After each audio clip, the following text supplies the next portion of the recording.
আমার এবং আমার পরিবারের সকলের ব্যাংক হিসাব জনগণের জন্য উন্মুক্ত করে দেওয়া প্রয়োজন। পদত্যাগ করার পর আমি দেখেছি যে অনেকেই পছন্দ করেছেন আমার বিগত 1.5 বছর 16 মাস আমি দায়িত্ব পালন করেছিলাম মেয়র প্রার্থী হওয়ার বিষয়ে। সেই সিদ্ধান্তটা যখন বাইরে গেল তখনই এই প্রোপাগান্ডা গুলো আবার নতুন করে শুরু হলো কিছু নির্দিষ্ট মিডিয়া থেকে, যাদের মালিকরা প্রশ্নবিদ্ধ, তাদের থেকে এই ধরনের চেষ্টাগুলো বেশি হচ্ছে। ব্যাংক হিসাব তলবের জিনিসটা আলাদাভাবে নিউজ করতে বলা, গ্রুপে দেয়া, শুধু একজনেরটা দেয়া, এটা তাদের যে হীন উদ্দেশ্য। আপনারা জানেন যে বেগম খালেদা জিয়াকেও এতিমের টাকা মেরে খাওয়ার উপাধি দিয়ে জেলে রাখা হয়েছিল। ইউনিয়ন পরিষদে যদি কোথাও দুর্নীতি হয়, তাহলে যদি আপনি এটার জন্য বলেন মির্জা ফখরুল ইসলাম আলমগীর দায়ী, আসলে যদি আমি এখানে বসে বলি আপনিও হাসবেন আমার উপর। কথিত সাকিব আল হাসানের ভক্তদের একটা গ্রুপ গিয়ে অভিযোগ দায়ের করেছেন 1000 কোটি টাকা। বাংলাদেশের সংবাদ মাধ্যমের যে স্ট্যান্ডার্ড সেটা অনেক নিচের দিকে নেমে যাচ্ছে। অনেক প্রভাবশালী লোকজন বলে যে আসিফ মাহমুদের বিরুদ্ধে একটা ক্রাইম রিপোর্ট করেন, কিন্তু কেউ, তিনি নিজেই বলছেন তাই কেউ কোনো লিড কিংবা কোনো প্রমাণ সরবরাহ করতে পারে না। সাম্প্রতিক সময়ে যখন দলের পক্ষ থেকে প্রাথমিকভাবে আমাকে ঢাকা দক্ষিণ সিটি কর্পোরেশন নির্বাচন করার জন্য বলা হলো এবং সেটা মিডিয়ার কাছে গেল, তারপর থেকে আবার নতুন করে এক ধরনের প্রোপাগান্ডা এবং কিছু বিশিষ্ট কিছু নির্দিষ্ট মিডিয়ার মাধ্যমে আমরা দেখতে পাচ্ছি যেটা হচ্ছে অন্তর্বর্তীকালীন সরকারের বিরুদ্ধে হচ্ছে, আমার বিরুদ্ধে হচ্ছে। এবং গতকালকে আমি দেখলাম যে বাংলাদেশ ভাই আমি তো পাচ্ছি না। এই ভাইয়া মোবাইলটা সরাতে হবে তো ভাই, ব্যাংক হিসাবের তথ্য ব্যাংকগুলো মোবাইলটা সরাতে হবে ভাই, মোবাইলটা নামাতে হবে ভাই। আমি পাচ্ছি না ভাই, ব্যাংক হিসাবের তথ্য চাওয়া হয়েছে এবং আমার আওয়াজ আসছে না। মেসেজটি ব্যাংকগুলোতে দেওয়া হয়েছে তথ্য, সেই মেসেজেই লেখা আছে যে এটা কনফিডেন্সিয়াল এবং কনফিডেন্সিয়ালি বিএফআই এর কাছে পাঠাতে হবে।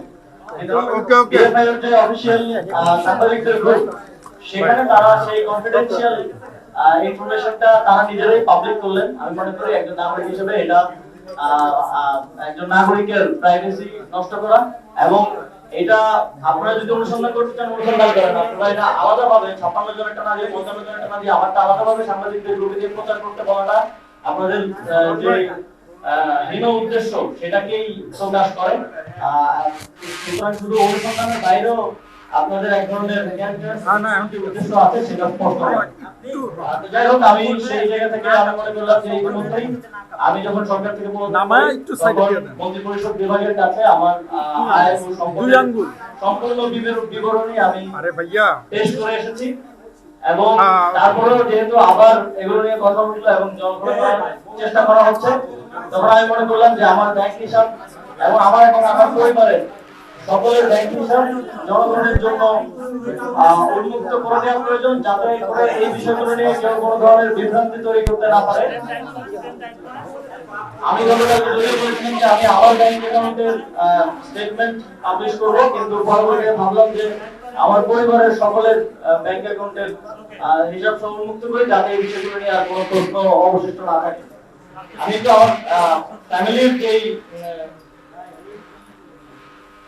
যেই ব্যাংক হিসাব গুলো আছে সেগুলো একটু সামারি দেই, তারপর আমার ব্যাংক অ্যাকাউন্ট গুলোর ব্যাপারে ডিটেইলস দিব। এই সবগুলো স্টেটমেন্ট আপনাদেরকে আমাদের যে গ্রুপ আছে সেই গ্রুপের সফট কপিগুলো আপনাদেরকে সেখানে প্রোভাইড করা হবে, সেখানে আপনারা আরো বিস্তারিত দেখে নিতে পারবেন। এখন আমি সামারিলি বলছি, যেহেতু অনেকগুলো অ্যাকাউন্ট, আমার 5টা অ্যাকাউন্ট আছে। এর মধ্যে salary account, active account, savings account এবং কারেন্ট অ্যাকাউন্ট রয়েছে। তার মধ্যে 5টা অ্যাকাউন্ট মিলে মোট ক্রেডিট আছে 5,47,711 টাকা। কিন্তু আমার বাবার সার্ভিস লোন আছে, তিনি যেহেতু শিক্ষক, তিনি 10 লাখ টাকার একটা সার্ভিস লোন নিয়েছিলেন, যেটা প্রতি মাসে কেটে ওনার স্যালারি নিয়ে কেটে নেওয়া হয়। সার্ভিস লোন এখনো পেমেন্ট বাকি আছে 6,39,746 টাকা। সুতরাং যা ক্রেডিট আছে সেটা যদি বাদ দিয়ে আমরা, তাহলে তিনি এখনো 83,035 টাকার মতো দেনায় আছেন। আর আমার মায়ের একটা অ্যাকাউন্ট আছে, সেখানে 21,154 টাকা আছে। আমার স্ত্রীর একটা অ্যাকাউন্ট আছে, সেখানে 613 টাকা আছে। আমার নিজের ব্যক্তিগত, আমার নিজের 2টা অ্যাকাউন্ট আছে, দুটোর মধ্যে একটা আমার ব্যক্তিগত অ্যাকাউন্ট, সেটা হচ্ছে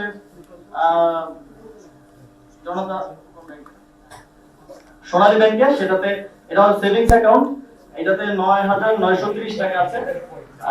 আর আরেকটা হচ্ছে আমার স্যালারি অ্যাকাউন্ট, যেটা আমার গভর্নমেন্টে থাকা অবস্থায় স্যালারি সহ গভর্নমেন্টের আরো যেই PADA সহ যেই আর সেটা এই অ্যাকাউন্টের মাধ্যমেই হতো।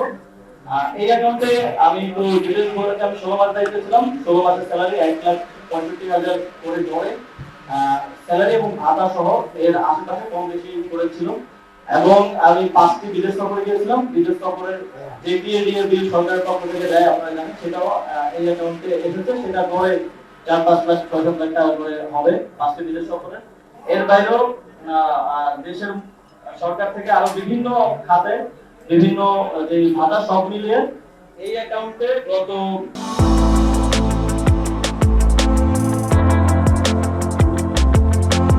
এই অ্যাকাউন্টে এখন আছে 9,78,626 টাকা। এবং এই অ্যাকাউন্টে মোট ট্রানজাকশন মোট ক্রেডিট হয়েছে আমার স্যালারি সবকিছু মিলে এবং সরকারের দায়িত্ব গ্রহণ করার আগেই 50,000 টাকার মতো ছিল। তারপর সব মিলে ক্রেডিট হয়েছে মোট 85,81,000 টাকা। আর ডেবিট হয়েছে 76,03,000 টাকা। এখন আছে 9,78,000 টাকা। মোট আমার দুইটা অ্যাকাউন্ট মিলিয়ে মোট আছে হচ্ছে 9,78,556 টাকা। তো এই 85 লাখের মধ্যে আমি যেটা বললাম স্যালারি আছে অলমোস্ট ধরে যদি 1,65,000 70,000 করে ধরি তাহলে অলমোস্ট 25 লাখের মতো। 85 লাখের টোটাল ট্রানজাকশনের মধ্যে। আর 5টা বিদেশ সফরের প্রায় 35 থেকে 40 লাখ টাকার মতো হবে। আপনারা ডিটেইলসে যখন সফটওয়্যারে আমরা দিব সেখানে দেখতে পাবেন। এবং এর বাইরেও আরো নানা সরকারের ভাতাদি এবং অন্যান্য আরো খরচ। এবং এই অ্যাকাউন্টে আমি ক্লিয়ার করতে চাই, এই অ্যাকাউন্টে শুধুমাত্র যে টাকাটা এসেছে পুরোটাই সরকারের যে মন্ত্রী পরিষদ বিভাগের একটা সাইট আছে আইবাস প্লাস প্লাস, যেটা দিয়ে মন্ত্রীদেরকে এবং সচিবদেরকে স্যালারি প্লাস অন্যান্য যে ইয়াগুলো দেওয়া হয়, শুধুমাত্র সেখান থেকেই টাকা ক্রেডিট হয়েছে। এর বাইরে থেকে অন্য কোনো উৎস থেকে টাকা ক্রেডিট হয়নি। এই পুরো লেনদেনটাই সরকারের সাথে। এবং এটার পুরোটার রেকর্ড মন্ত্রী পরিষদ বিভাগে আছে, আপনারা সেখান থেকেও চাইলে নিয়ে নিতে পারেন। তো এটা হচ্ছে সামারিলি আমার মোট আমার এবং আমার পরিবারের মোট 9টা ব্যাংকের 9টা ব্যাংকের যে তথ্য আছে সেটার হিসাব। যদিও বাংলাদেশ ব্যাংকের BFIU তারা শুধু আমার অ্যাকাউন্টের তথ্য চেয়েছে, আমি আমার পরিবারের অ্যাকাউন্টের তথ্য সহ দিলাম অধিকতর স্বচ্ছতার জন্য। এবং এই সবগুলো আমরা সফট কপি আপনাদেরকে প্রোভাইড করে দিব সামারি সহ, সেখান থেকে আপনারা ডিটেইলস জেনে নিতে পারবেন। তারপরে যদি কোনো কিছু নিয়ে সন্দেহ থাকে বা কোশ্চেন থাকে তাহলে সেটা আমাদেরকে করতে পারেন। আমাদের পার্টির যিনি মিডিয়া দেখেন, মিডিয়া টিম আছে, তাদের মাধ্যমে অথবা আমাকে সরাসরি আপনারা জানতে চাইতে পারেন। এই হিসাবটা দেওয়ার উদ্দেশ্য হচ্ছে আমরা একটা স্বচ্ছতা এবং জবাবদিহিতার মধ্য দিয়ে যখন দায়িত্ব ছিলাম তখনও কাজ করেছি এবং এখনো কাজ করছি, এবং সামনের দিনেও জাতীয় নাগরিক পার্টি স্বচ্ছতা এবং জবাবদিহিতাকে সর্বোচ্চ গুরুত্ব দিয়ে কাজ করবে, এটা আমাদের একটা অঙ্গীকার। সেই জায়গা থেকে এবং আমার কোনো কিছুই লুকানোর নেই, আমি আমার দায়িত্ব সর্বোচ্চ স্বচ্ছতা এবং জবাবদিহিতার সাথে পালন করেছি। এবং আমি দায়িত্ব ছাড়ার পরে 4 মাস হয়েছে। আপনারা অনেক সময় অনেক গুঞ্জন শুনেছেন, অনেক নিউজ দেখেছেন, অনেক নিউজ আমরা যখন যোগাযোগ করতাম হাউসে তখন তারা আমাদেরকে বলতো যে ভাই আমাদের কিছু করার নেই, আমাদের কিন্তু লিখিত দিয়ে গেছে এটা ছাপানোর জন্য। আপনারাও হয়তো অনেক সময় এই বিষয়গুলোর অভিজ্ঞতা পেয়েছেন। এবং আপনারা দেখেছেন যে গতকালকেই আপনারা হয়তো জেনেছেন যে আমাদের জাতীয় নাগরিক পার্টির একজন সাবেক সদস্য গোলাম সালাউদ্দিন তানভীর, তাকে নিয়ে একটা 400 কোটি টাকার বিশাল ন্যারেটিভ এবং এক ধরনের প্রোপাগান্ডা করা হয়েছিল। দুদক তাকে নিয়ে অনুসন্ধান করেছে, দীর্ঘদিন অনুসন্ধান করে তাকে কিন্তু নিষ্পত্তি দিয়েছে এবং সেটা এই সরকারের আমলে নিষ্পত্তি দিয়েছে। কিন্তু তার যে এবং আমাদের পার্টির যে এই সংশ্লিষ্ট নিউজ এবং প্রোপাগান্ডার কারণে এক ধরনের হেনস্থার শিকার, হ্যারাসমেন্টের শিকার হতে হলো এবং এক ধরনের ইমেজ নষ্ট হলো, এটার কোনো রিপেমেন্ট বা এই ধরনের কিছু নেই। আর আমার ক্ষেত্রেও ঠিক একই বিষয় ঘটেছে। এবং যারা বিগত সময়ে সরকার দায়িত্বে থাকার কারণে বিভিন্ন দায়িত্ব পালনকালে নানাভাবে মনক্ষুণ্ণ হয়েছেন, তারা এই চেষ্টাগুলো করছেন। এবং একটা গোষ্ঠী যারা আওয়ামী লীগ আমাদের গণঅভ্যুত্থানের কারণে দেশ থেকে পালিয়ে যেতে বাধ্য হয়েছে, তারা তো প্রতিনিয়ত লেগেই আছেন। তাদের বিভিন্ন পেজ আছে আপনারা জানেন, বিভিন্ন এবং বিভিন্ন মিডিয়াতেও তাদের শেয়ার এখনো আছে, তাদের লোকেরা এখনো বসে আছে বিভিন্ন পর্যায়ে। তারা এই ধরনের সূত্রহীন, আমরা দেখি মাঝে মধ্যে যে নিউজগুলো হয় এগুলো ফ্যাক্ট চেকাররা মাঝে মধ্যে ফ্যাক্ট চেক করেন, বা অনেক ফ্যাক্ট চেকিং এজেন্সি আছে বাংলাদেশে, তারা লিখেন এবং কয়েকজন ফ্যাক্ট চেকার এগুলো নিয়ে পোস্টও দিয়েছেন যে কতটা ভিত্তিহীন ভাবে এই অভিযোগগুলো করা হয়। একটা নিউজ দেখলাম যে কিছুদিন আগে $10 বিলিয়ন দুর্নীতির, প্রায় 1,20,000 কোটি টাকা, মানে এত অকাল্পনিক এবং অবাস্তব অভিযোগ দিয়ে জাস্ট ক্যারেক্টার অ্যাসাসিনেশন করা হয়। এবং যাদের কাছে কোনো ধরনের প্রমাণ নেই, কোনো ধরনের লিড নেই, তারা শুধুমাত্র এই অভিযোগ দেওয়ার মাধ্যমে এবং এটা বিভিন্ন প্ল্যাটফর্মের অ্যাডভান্টেজ তাদের দেওয়ার কথা, সেগুলোর মাধ্যমে প্রচারণার মাধ্যমে এক ধরনের ক্যারেক্টার অ্যাসাসিনেশন করার চেষ্টা করেন। এবং এটা শুধু আমি না, এটা জুলাই গণঅভ্যুত্থানের যারা অগ্রসারিতে ছিল সকলের বিরুদ্ধে এই ধরনের প্রচেষ্টাগুলো হয়। এই চেষ্টাগুলো হচ্ছে এবং সামনের দিনেও হবে আমি জানি। তবে আমার দিক থেকে আমার স্বচ্ছতা এবং জবাবদিহিতা আমি শতভাগ নিশ্চিত করার চেষ্টা করব। পদত্যাগ করার পর মানুষ আসলে দায়িত্ব গ্রহণ করে সকলের ভালোবাসা নিয়ে, কিন্তু পদত্যাগ করার পর আমি দেখেছি যে অনেকেই পছন্দ করেছেন আমার বিগত 1.5 বছর 16 মাস আমি দায়িত্ব পালন করেছিলাম, আমার কিছু সফলতা নিয়েও তারা কথা বলেছেন। কিন্তু সেই সময়টাতে এবং আজ পর্যন্ত এই বিষয়গুলো নিয়ে আলোচনা ওঠেনি। ঠিক যখনই মিডিয়ার মাধ্যমে এবং নানাভাবে আমাদের পার্টির যে একটা প্রাথমিক সিদ্ধান্ত, ঢাকা দক্ষিণ সিটি কর্পোরেশন আমাকে মেয়র প্রার্থী হওয়ার বিষয়ে, সেই সিদ্ধান্তটা যখন বাইরে গেল, তখনই এই প্রোপাগান্ডাগুলো আবার নতুন করে শুরু হলো। আবার অনেকে এগুলোতে হাওয়া দেওয়া শুরু করলো। এবং আপনারা দেখছেন কিছু নির্দিষ্ট হাউস থেকে এবং কিছু নির্দিষ্ট মিডিয়া থেকে, যাদের মালিকরা প্রশ্নবিদ্ধ, তাদের থেকে এই ধরনের চেষ্টাগুলো বেশি হচ্ছে। আমি খেয়াল করে দেখেছি যে যেই দায়িত্বশীল যে গণমাধ্যমগুলো আছে, তারা কিন্তু এগুলো কভার করছে না। এবং কিছু যেই নির্দিষ্ট যাদের এজেন্ডাই এই গণঅভ্যুত্থানকে প্রশ্নবিদ্ধ করা, এই আইনসিপি কে প্রশ্নবিদ্ধ করা, এবং নানা সময় তার সাথে করে এসেছেন, এটা করা হচ্ছে। এবং আমরা দেখেছি যে গতকালকে যে ব্যাংক হিসাব তলব করা হয়েছে, সেটা আমরা জানতে পেরেছি যে মোট 56 জনের ব্যাংক হিসাব তলব করা হয়েছে। সেখানে এই সরকারের আরো কয়েকজনের ব্যাংক হিসাব তলব করা হয়েছে। কিন্তু এককভাবে আমারটাই আলাদাভাবে তারা তাদের গ্রুপে দিয়ে প্রচার করতে বললেন। তারা যদি সত্যিকার অর্থে অনুসন্ধান করতে চান, অনুসন্ধানটা তারা করতেই পারেন এবং সেটা আমাদের সামনে উন্মুক্ত করতে পারেন। কিন্তু ব্যাংক হিসাব তলবের জিনিসটা আলাদাভাবে নিউজ করতে বলা, গ্রুপে দেয়া, শুধু একজনেরটা দেয়া, এটা তাদের যে হীন উদ্দেশ্য ক্যারেক্টার অ্যাসাসিনেশন করা, সেটাকেই স্পষ্ট করে। তো ব্যাংক অ্যাকাউন্ট তলব করে এক ধরনের রহস্য তৈরি করার চেষ্টা করছে, না জানি কি আছে ব্যাংক অ্যাকাউন্টে।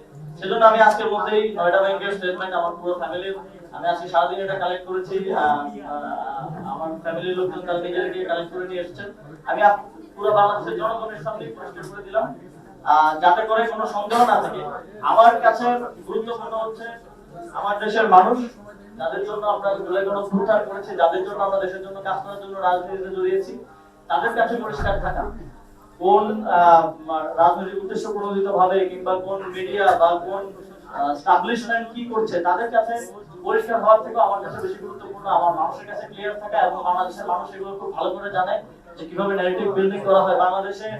এদেশেই পুরো মিডিয়া এস্টাবলিশমেন্টের মাধ্যমে এবং বিভিন্ন এজেন্সির মাধ্যমে আপনারা জানেন যে বেগম খালেদা জিয়াকেও এতিমের টাকা মেরে খাওয়ার উপাধি দিয়ে জেলে রাখা হয়েছিল। এদেশে এগুলো সম্ভব, কিন্তু বাংলাদেশের মানুষ জানে যে সেটা মিথ্যা ছিল এবং সেই ন্যারেটিভ সাকসেসফুল হয় না এই দেশে। সুতরাং আমার কাছে গুরুত্বপূর্ণ হচ্ছে আমার দেশের জনগণ, যাদের জন্য আমরা কাজ করি, তাদের কাছে পরিষ্কার থাকা। সেজন্যই আজকের এই সংবাদ সম্মেলন। এটা তো সিটি কর্পোরেশনের বিষয়, সেখানে সম্পূর্ণ একটা আলাদা বডি আছে, তারা কাজ করে। এবং আপনারা জানেন যে সিটি কর্পোরেশন যথেষ্ট স্বায়ত্তশাসন বোধ করে এবং এই বিষয়গুলো ক্ষেত্রে চূড়ান্ত সিদ্ধান্তটা তারাই নেয়। এক্ষেত্রে আপনারা যদি মন্ত্রণালয়ের স্ট্রাকচার সচিবালয়ে যারা কাজ করেছেন, তারা জানেন যে এক্ষেত্রে মন্ত্রণালয়ের খুব কম বিষয়ে বলার থাকে। আমরা সরকারের সাথে সেই সময় যখন অভিযোগ উঠেছে, এই বিষয়গুলো নিয়ে কথা বলেছি। সরকারও উচ্চ পর্যায়ে থেকে এই বিষয়গুলো নিয়ে তারা কাজ করেছে এবং কাজ করে তারা সেরকম কিছু পায়নি। ইউনিয়ন পরিষদে যদি কোথাও দুর্নীতি হয়, তাহলে যদি আপনি এটার জন্য বলেন মির্জা ফখরুল ইসলাম আলমগীর দায়ী, আর যদি আমি এখানে বসে বলি আপনিও হাসবেন আমার উপর, তাই না? তো যেটা যেই কর্তৃপক্ষ, সেই কর্তৃপক্ষের সাথে এবং সেই কর্তৃপক্ষের ব্যাপারে কথা বললে সুবিধা হয়। যে কর্তৃপক্ষ সেটা দিয়েছে তার সাথে কথা বললে সুবিধা হয়। যেটা আমার দায়িত্ব থাকাকালীন আমার হাত থেকে গিয়েছে, সেটা নিয়ে আমাকে প্রশ্ন করতে পারে, কোনো সমস্যা নেই। দুদকে যে অভিযোগ দায়ের করা হয়েছে সেটার বিষয়ে আমি শিওর না, তারপর আমি কিছুটা কন্টেন্ট জানতে পেরেছি। সেখানে কথিত সাকিব আল হাসানের ভক্তদের একটা গ্রুপ গিয়ে অভিযোগ দায়ের করেছেন 1000 কোটি টাকার, এবং সম্ভবত সেখানে তারা লিখেছেন সাকিব আল হাসানকে দেশে খেলতে না দেওয়ার কারণে বাংলাদেশের 1000 কোটি টাকা সমপরিমাণের ক্ষতি হয়েছে এবং সেটার দুর্নীতির দায় আমার উপরে দিয়েছেন। সুতরাং এটা নিয়ে আমার মনে হয় না আর কোনো কিছু, মানে এটা আমলে নেওয়ার কোনো সুযোগ আছে বলে আমার মনে হয় না, যেহেতু আমি সরকারের দায়িত্বে ছিলাম। এই ধরনের অভিযোগ আপনারাও জানেন যে নানা ধরনের অভিযোগ আসে এবং ক্রাইটেরিয়া থাকে কোন অভিযোগটা আমলে নেওয়া হবে এবং তার ক্রেডিবিলিটি কতটুকু এবং কাউকে খেলতে না যায় কারণ ওনারা ধারণা করছেন যে দেশে 1000 কোটি টাকার মতো ক্ষতি হয়েছে। সেটা কিভাবে আমার দুর্নীতি হয় আবার সেটা নিয়ে গণমাধ্যমও এক ধরনের দেখলাম যে আসিফ মাহমুদের বিরুদ্ধে 1000 কোটি টাকার দুর্নীতির অভিযোগ এই ধরনের একটা শিরোনাম হয়। এটা খুবই মানে সন্দেহজনক যে এটা কারা করছে কিভাবে করছে।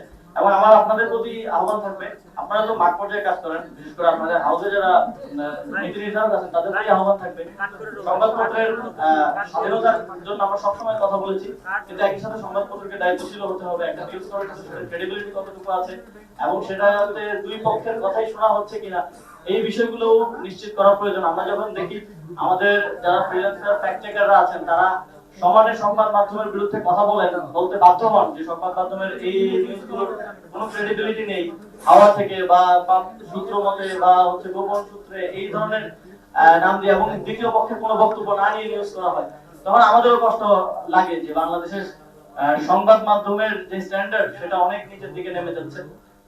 ফলে আমার আহ্বান থাকবে যে সংবাদ প্রকাশের ক্ষেত্রে আরো বস্তুনিষ্ঠতা নিশ্চিত করা। এবং আমি দেখলাম যে ৭১ টিভির একজন সাংবাদিক তিনি পোস্ট করেছেন, তিনি ক্রাইম এন্ড ইনভেস্টিগেশন নিয়ে কাজ করেন, তাকে প্রায় প্রতিদিন কেউ না কেউ ক্ষমতাসীন কিংবা অনেক প্রভাবশালী লোকজন বলে যে আসিফ মাহমুদের বিরুদ্ধে একটা ক্রাইম রিপোর্ট করেন, কিন্তু কেউ তিনি নিজেই বলছেন তাই কেউ কোনো লিড কিংবা কোনো প্রমাণ সরবরাহ করতে পারে না। সুতরাং এই চেষ্টাটা আছে, বিভিন্ন জায়গা থেকে আছে যে আসিফ মাহমুদের বিরুদ্ধে রিপোর্ট করা, বিভিন্ন মিডিয়াকে বিভিন্ন পেজকে নক দিয়ে পোস্ট করানো, এই ধরনের চেষ্টাগুলো আছে এবং সামনের দিনেও হবে। আমাদের আহ্বান থাকবে যে সংবাদ মাধ্যম এগুলো প্রকাশ করার ক্ষেত্রে আরো বস্তুনিষ্ঠতার পরিচয় দিবে।